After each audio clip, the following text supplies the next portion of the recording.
Hey guys, welcome to today's video. We're going to be talking about all of the makeup mistakes that you might be making that are easy to fix, small adjustments, big payoff. This is going to help you kind of gear up your routine and maybe have an even more flawless, long-lasting application. It's hot as crap in California today, so don't mind me. I'm kind of melting, but you know what?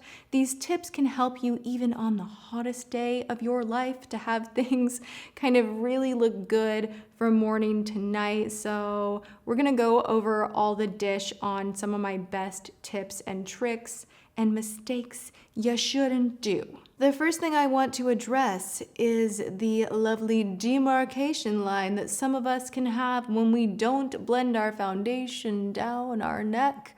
You guys, this is so important. Now, I'm not talking about like taking your foundation and like squirting a whole pump on it and like painting your whole décolleté area. That's not what I'm talking about.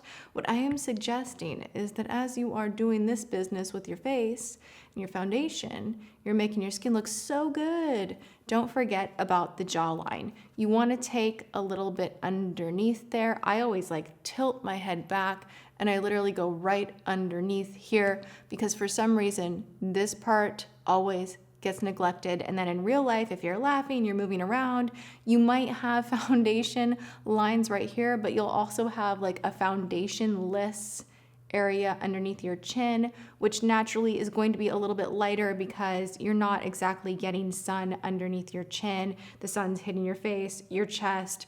Underneath your chin down here on your neck is usually a little bit lighter. So I really strive to make everything very seamless. I also like to match my foundation to my chest and shoulders. So I am a slave to using SPF. I protect my skin on my face and my body, but I'm more diligent about my face, and I also exfoliate my face on a regular basis because I use my Clarisonic. That tends to remove dead skin cells just with my regular cleansing routine, and because of that, my skin on my face is a lot lighter than my body. Makes sense, right? I'm making sense. I think I'm making sense. Added bonus secret tip, do not blend by going like this. You don't want to drag your face down. You don't want to be tugging at your skin. Dab. Another added tip that I can share with you, because I'm just like on the spot all of a sudden being like, whoa, I have a mind full of makeup tips for you guys.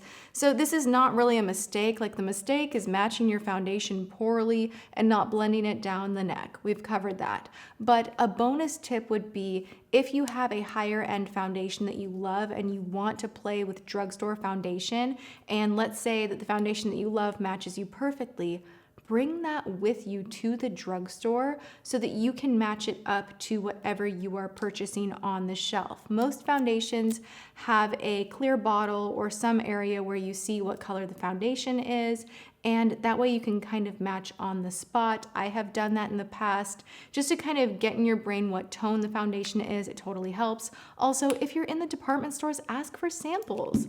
Why not? Samples. That's how I survived being broke. I'm actually not even joking. It kind of blows my mind that I have free makeup like sent to me from big brands because I used to be that girl that would go to the counter and be like, can I get a sample of this? And I would make the high-end foundation last. I would like save it like for a date or a special occasion.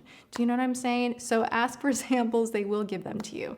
Yay. Let's talk about powder. Powdering your face. It is essential if you don't want your cream products to wear off, if you don't want the under eye area to crinkle and wrinkle. I don't think any of us want that. During the summer, I'm kind of a little more effortless, believe it or not, when I'm not filming. I say believe it or not because I look like boom, wear all the makeup that you own at once. That's kind of how I feel right now. But on my days off, I do like to keep things fast so that I can just enjoy my life and, be out and about and have freaking brunch and not worry about putting on false lashes. So I like to wear tinted moisturizer, cream products, and I won't fuss around with too much powder, so you can go in that direction. I'm not saying that you have to powder every single time you do your makeup. You don't have to. But I bet you know the next tip already if you've been with me for a while because I preach about this one a lot, and it is to not put cream products on top of powders. So if you have already powdered your face, you are not gonna reach for that cream blush because you know what you're asking for? A freaking mess. You will get patchy, it will build up weird, it will blob off weird, it will just look wrong and gross. There have been so many times when I wanted to use like a fabulous cream blush, cream bronzer, and I went to town like powdering my face and I was like, ooh, I guess it's too late for that. And just abide by that rule. I am telling you, you don't want to try it out. You don't. I would say the one thing that you can go ahead and put on top of powder is putty products because they almost have a powdery dry down. But beyond that, just don't do it. Don't do it. Speaking of powder, I want to talk a little bit about touching up your makeup. Now, I've had a lot of you requesting me to do a makeup touch-up video, and I still want to do that because as much as I love a budge-proof look, I do touch up my face throughout the day, and it's pretty quick, actually. So something that I really enjoy doing on the go, I don't have it in front of me, so I'll use this for an example instead. I usually have some type of a pressed powder with me, and I like to take a little crease brush with me, and I will get a little bit of the powder on my crease brush, and that way I can just kind of get in the areas that need a little love and leave everything else alone. That way you are not overly caking your face with unnecessary powder.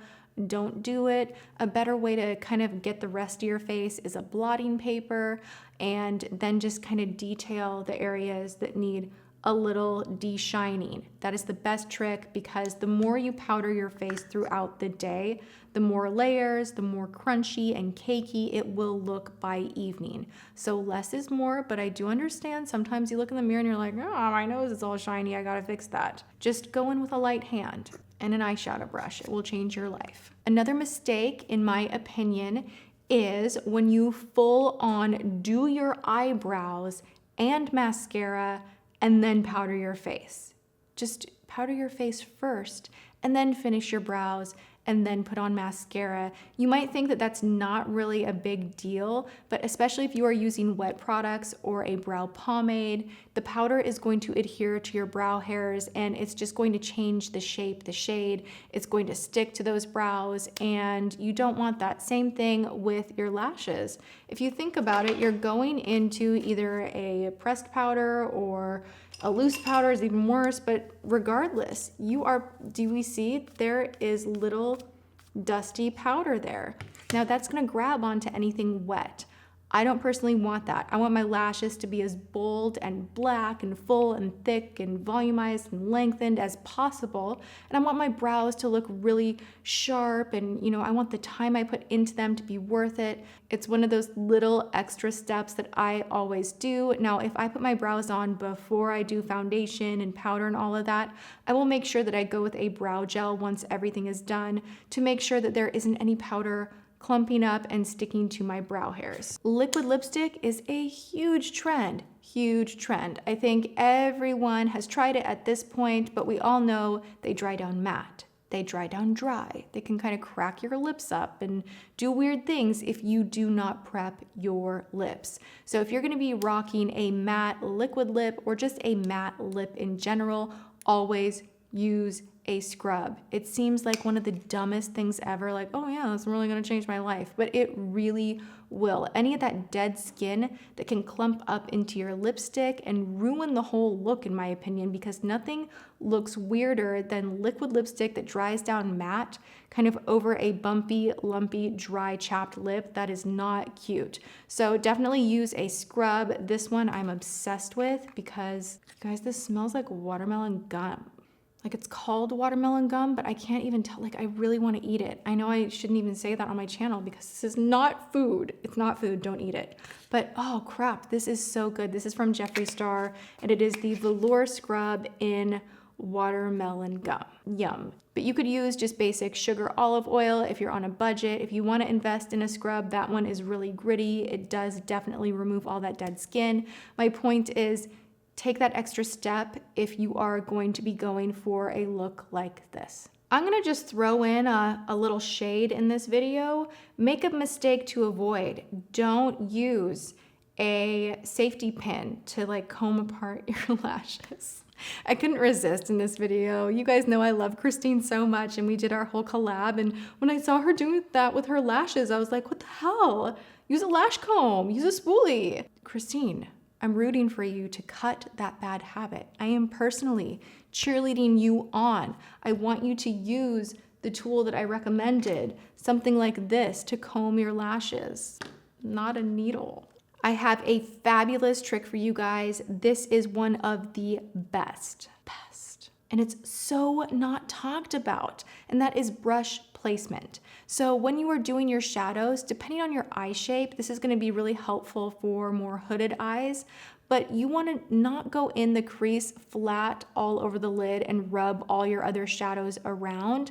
I watch people have this tendency all the time. I even will watch tutorials, and I myself sometimes get lazy and I'm not thinking, and I'll do that, you know, kind of bad form. If we were like to compare it to working out, like, you know, you can do a squat with perfect form and you can do one with really sloppy form. Well, sometimes with shadow, you can have sloppy form. And I just want to encourage you to just be mindful of how you're placing your brush. So I like to kind of place it straight dead on in the crease, and I will go back and forth, back and forth, back and forth, because that is the color placement that I want in my crease. I don't want that color on my lid. I don't have a lot of lid space. I don't want to muddy that up with shadow. So if I go like this, I'm gonna muddy my eye look up with a lot of shadow where I don't want it. Now, if I go directly in, I am going to put the shadow where I want it. Simple trick, try it out. You will see a big difference. I could keep going on this topic like all day long. I could sit down for 2 hours and be like, class is in session. Let me share with you all of my weird little things that I do when I need my makeup to be perfect. And some of them just kind of become habit and make their way into your everyday routine, and that's great. So I hope you learned a thing or two and that you enjoyed this style of a video. Please let me know other requests that you have, because this was something a lot of you guys emailed me about and you wanted to see. So let me know in comments. Let me know on Twitter, just reach me, let me know what you guys want to see. I love hearing from you, and if you enjoyed this video, please give it a thumbs up, share the video, and know that I love you, and I'm wishing you all amazing makeup days, and I will see you all in my next video. Mwah.